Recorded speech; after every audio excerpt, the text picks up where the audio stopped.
Olá, pessoal. Sejam bem-vindos ao Arena Ambiental, hoje com a presença da doutora Suzy Gasparini, coordenadora de expansão internacional. E hoje a gente vai falar de um tema muito interessante, que é a transição energética para as empresas. E para começar esse bate-papo, eu gostaria de saber o que é a transição energética para uma empresa. Oi, Bruno. Muito obrigada pelo convite. Olá, o pessoal que está aqui participando da Arena Ambiental. Então, vamos começar como um pouco de conceituação de transição energética, tá? É algo muito mais profundo de que simplesmente a troca, né, a substituição de uma determinada fonte de energia para outra, tá? Ela envolve, na verdade, uma transformação estrutural, estratégica, e trabalha com essa questão de mudança no modelo de operação de uma determinada indústria, de um determinado edifício, né? É necessário repensar aí como a energia ela é consumida, como ela é medida, como ela é gerada, qual que é o planejamento, né, do uso e da aquisição dessa energia. É importante identificar onde é que está acontecendo o desperdício, otimizar aí os processos industriais, trabalhar nessa questão de automatização dos sistemas. A automatização é uma aliada fundamental na questão aí da transição energética, tá? E também a implementação de auditorias aí de como é usada a energia, para que tenha, né, uma redução estruturada aí das emissões. É preciso trabalhar nessa questão da mitigação de riscos e segurança regulatória, estratégia econômica de longo prazo. Isso é fundamental quando se fala aí em transição energética. Qual é o valor de um determinado combustível, de outro? Enfim, envolve gestão, processos, cultura, governança, sustentabilidade, entre outros itens. Doutora Suzy, depois dessa abordagem sobre o conceito, eu gostaria de saber o seguinte, né? Vem já à minha cabeça. Uma empresa, né, que precisa pensar em transição energética, ela precisa dar os primeiros passos. Quais são? E também, qual a vantagem que essas empresas têm em fazer uma transição energética? Tá. Bom, o primeiro passo, né, para a transição energética é a questão de você precisa medir e fazer. O que você vai fazer com esses dados? Você precisa saber onde que está sendo usada a sua energia, você precisa fazer o chamado diagnóstico energético, fazer uma análise das faturas, onde que você consome energia, identificar quais são os gargalos do seu processo, onde é que estão os desperdícios, e estabelecer metas e indicadores. Por exemplo, então eu quero reduzir as emissões ou reduzir os custos com energia entre 10% e 20% num período de quanto tempo? 1 ano, 2 anos, tá?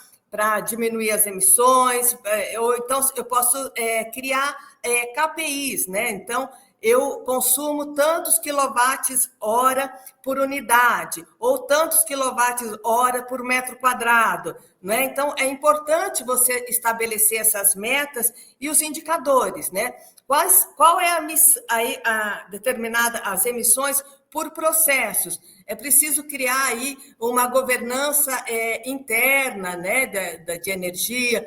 Precisa trabalhar também com a gestão de projetos e acompanhar esses indicadores, porque não adianta somente você ter os indicadores, você precisa fazer o acompanhamento, como é que está evoluindo ou não, não é? E integrar também eficiência energética com as energias renováveis, isso aí é muito importante, não é? Estruturar um plano de descarbonização, e a gente pode dizer que os benefícios, né? Por exemplo, a redução de custos operacionais, isso é muito importante, né? A menor exposição a riscos, a oscilações, não é, de energia. Quem se planeja nessa questão energética tem o acesso facilitado a capital, não é? Eu estou falando de financiamento verde, financiamento de bancos, de fundos, não é? E também traz mais competitividade comercial. Trabalha também nessa questão de inovação. Normalmente, uma empresa que pensa nessa questão de transição energética, ela é mais inovadora, ela já buscou informações sobre isso, ela é mais moderna, não é? Então, ela tem uma reputação melhor no mercado e tem essa questão do ESG fortalecido. E é uma valorização do ativo, não é? Você falou de custos, e custos é algo muito importante. Eu acho que quem vai pensa numa transição energética, ele automaticamente ele pergunta, olha, quanto isso vai me custar, né? Então, qual é a pergunta que fica, né? É um custo inicial muito alto? Em quanto tempo eu posso recuperar, né? Para além do que você me disse, olha, que são empresas inovadoras, que têm um diferencial, que elas conseguem captar recursos com maior facilidade, mas o empresário ele também olha ali para o seu fluxo de caixa, digamos assim, né? Ele vai falar, olha, o custo de uma transição energética é caro, né? Qual é um KPI, ou, por exemplo, quanto de economia a gente consegue, né? Isso demora muito tempo? Não, olha, na verdade, não tem uma receita definida. Varia muito de projeto a projeto, não é? Então, como é que você pode começar? Tem que priorizar projetos com um retorno mais rápido, não é? Então, onde que está o seu maior custo, né, com energia, e priorizar isso. Bom, então, se o meu maior, por exemplo, vamos imaginar uma indústria de alimentos que usa muita energia térmica, e o seu maior gargalo, né, o seu maior custo, as suas maiores emissões, estão na parte de aquecimento, né, a parte de termo, tá? Então, tem que fazer uma análise, né? Priorizar esses projetos que deem um retorno mais rápido, não é? Economicamente e ambientalmente, né? E também buscar, assim, combinar incentivos, como, por exemplo, eu tenho acesso à linha de crédito que vai ter um período maior, não é? Para eu começar a pagar por exemplo, você vai obter um financiamento para fazer uma melhoria, para melhorar o seu processo nessa questão energética. Então, buscar essas linhas de créditos, benefícios fiscais, e planejar por etapas, não é? Porque não adianta fazer só uma ação isolada, não é? Quando a gente fala no uso racional de energia, que daí você consegue obter economia, tanto financeira como essa questão ambiental, de redução das emissões, então é importante que se pense nessa questão de um planejamento detalhado. Doutora Suzy, e eu escutei muito atentamente e a gente falou das empresas que querem dar os primeiros passos. Mas eu acredito, né? Eu acho que o pessoal que está nos assistindo, eles pensam o seguinte: olha, a empresa quer dar os primeiros passos, mas quais são os erros mais comuns para se dar o primeiro passo? Bom, falando em erros, né? A gente tem vários tipos aí de erros, mas vamos dizer assim, a gente preferível, né, começar pela escolha da tecnologia, né? Então, as pessoas escolhem uma determinada tecnologia e não o que é estratégico para a empresa, né? Então, é preciso entender o consumo, né? Ter aí um bom diagnóstico, né? Saber onde é que você usa a energia, de que forma, ter isso aí detalhado, que isso aí vai ajudar muito. Outro erro muito comum é ignorar os custos chamados ocultos, né? Riscos regulatórios, o que isso pode me implicar em determinada multa ou mudança, né, na legislação, que isso pode ocorrer, não é? Então, a pessoa deve escolher soluções compatíveis com o perfil do negócio, tá? Se a gente vai falar com uma empresa de pequeno porte, né, tem que ser adequado para a estrutura que a empresa tem. Se é uma empresa de grande porte, então ela opta por exemplo, uma cogeração, uma fazenda solar para auxiliar no processo dela. Então, e tem que monitorar os indicadores, não analisar as opções de financiamento também é um grande erro, porque quando a gente fala de negócios, obviamente, é fundamental essa questão financeira. Então, tem que buscar as melhores alternativas aí do mercado e acompanhar a legislação que pode mudar, não é? Então, e pode beneficiar. E a tendência é que cada vez mais tenha linhas de créditos, benefícios para quem opta por uma energia mais limpa, por um processo mais produtivo, né? O uso mais racional aí da energia. Mas, Suzy, você falou de investimento. Investimento é algo que quem está escutando vai ficar muito atento, né? Existem linhas de financiamento para eu fazer a implantação, né, ou implementação, né, dessa transição energética e também assim, ou há incentivos fiscais para isso? Então, por exemplo, eu posso falar aqui do Brasil, tá? Eu não sou uma especialista exatamente em finanças, mas, por exemplo, o BNDES tem uma linha de crédito chamado Fundo Clima, não é? Que é destinada especificamente para projetos de transição energética. E bancos regionais também atuam nessa linha. Por exemplo, o Banco do Nordeste, né, ele tem linhas de créditos específicas para projetos relacionados à questão de transição energética, sustentabilidade. Da mesma forma, aqui em São Paulo, a Desenvolve SP também apoia empresas que fazem projetos voltados, né, para essa questão aí de transição energética. E tem também redução de impostos, de ICMS, varia, né? O ICMS ele é um imposto estatal, então varia de estado a estado. Então, e tem os green bonds, né, que está começando esse tema, né, a ser está no mercado.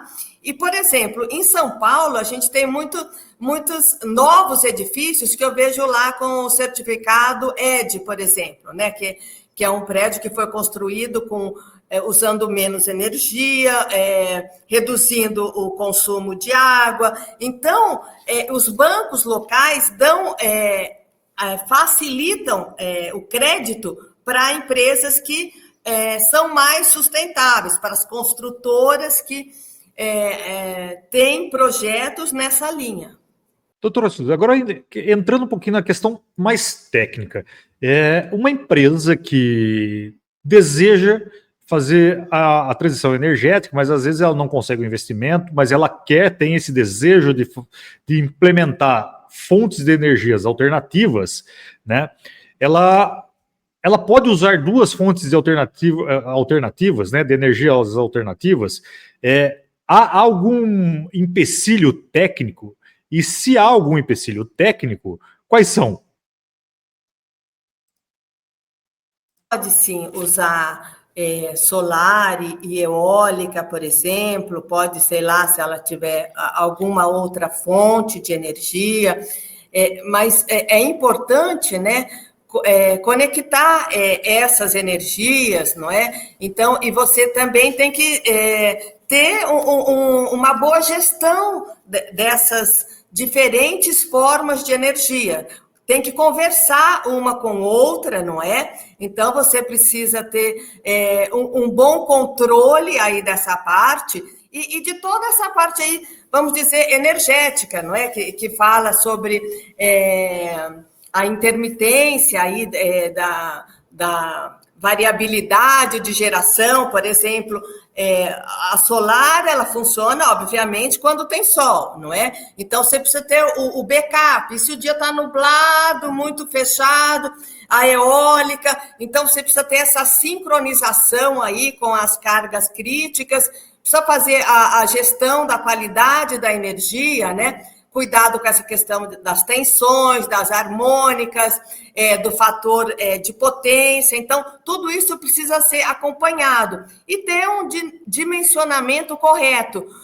Onde é que está sendo usada essa energia, em que horário, não é? E ter a integração aí com os sistemas existentes. Você usa a energia que vem externa, né, que é da distribuidora, então precisa deixar tudo isso alinhado, né? E essa necessidade aí de sistemas de automação, porque é fundamental ter essa parte.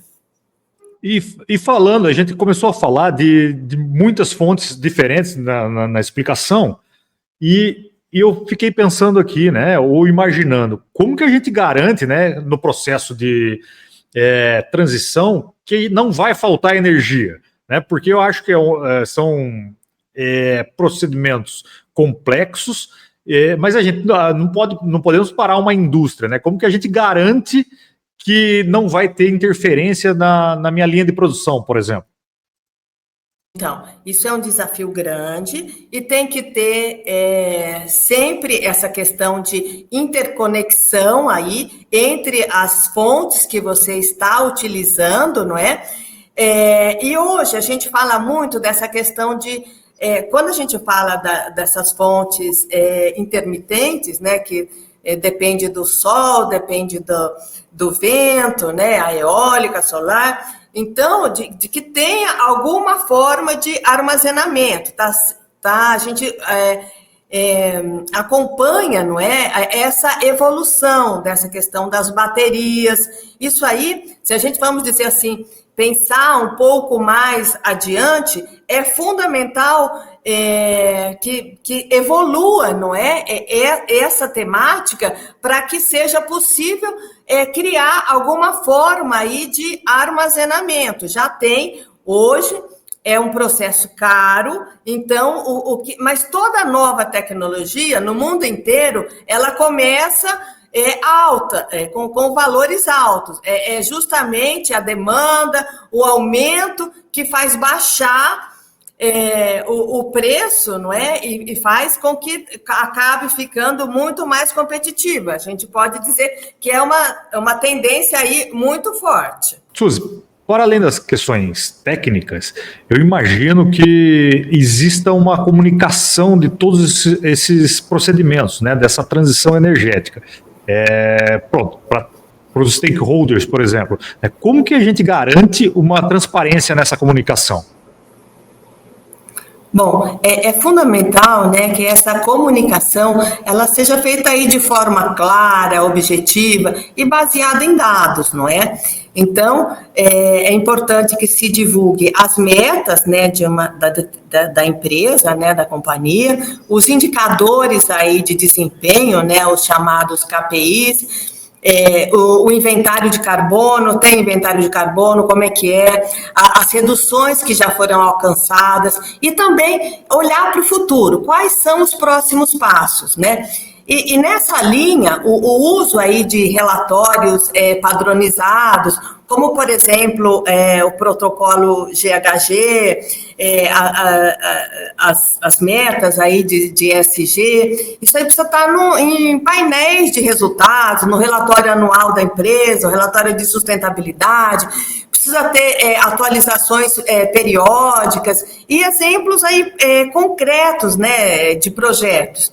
É importante, né, que se tenha uma linguagem acessível, né, reconhecer os desafios, né, hoje se fala muito nessa questão de greenwashing, né, que é justamente você maquiar os dados, isso aí não pode, obviamente, ser feito, né, então, é importante que se reconheça os desafios a serem alcançados, né, e mostrar aí que a empresa está gerando impacto real e mensurável. Ela qual é o papel dela, não é? Então, e ela se propõe a quê? A reduzir de que forma, não é? Porque quando a gente pensa em desenvolvimento sustentável, o desenvolvimento sustentável, ele é alicerçado em três pilares, não é? É o econômico, é o social e é o ambiental. Então, precisa ter esses três itens correlacionados ali, né? Não é só o lado econômico e esquecer do ambiental. Então, precisa buscar essa interligação entre essas três partes. O pessoal de casa vai dizer ou pensar rapidamente, falar assim, olha, a doutora Suzy precisa contar um caso, né, para gente. Obviamente, não queremos saber de nomes, mas um caso que você pode dizer que a MITSE fez um caso, um bom exemplo de transição energética para a gente conhecer.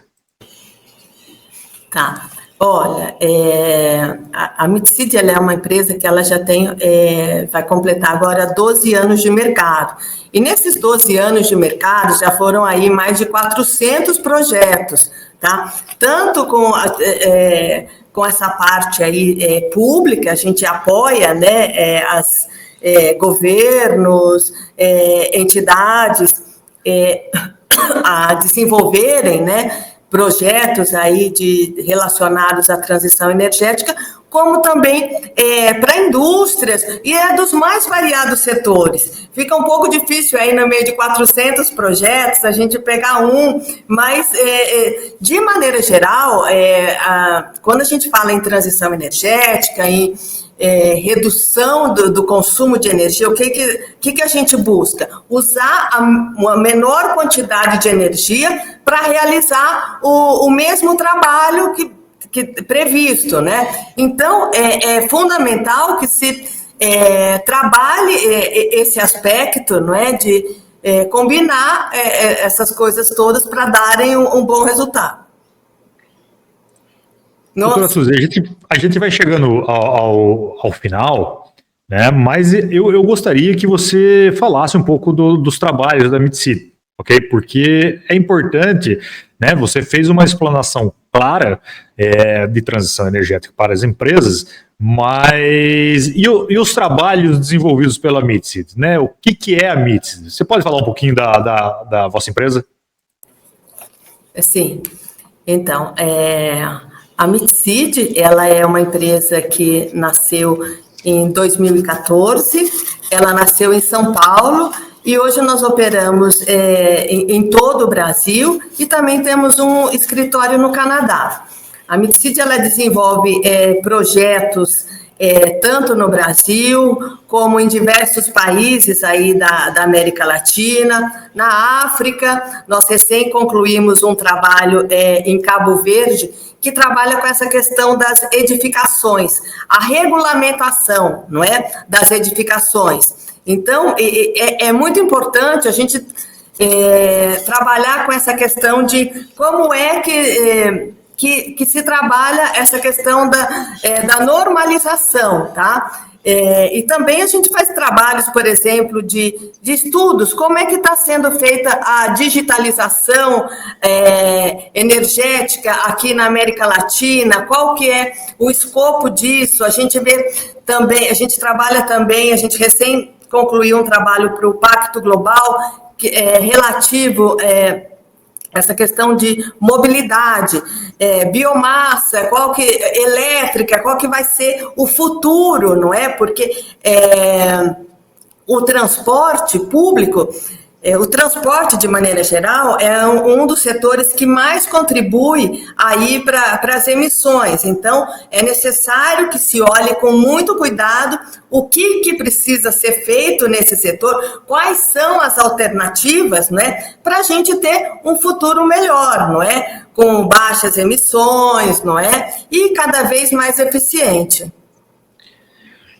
Doutora Suzy, foi uma aula, né, de transição energética para as empresas. Eu gostei muito do que eu escutei. Eu quero agradecer a sua disponibilidade para o nosso canal. É um canal que tem a ideia, né, de difundir conhecimento, de trocar experiências. Eu quero agradecer demais a sua presença, demais a empresa Meetseed, né, que é um parceiro. Então, muito obrigado por essa aula. Bruno, foi um prazer participar aqui desse bate-papo com você e a gente segue à disposição.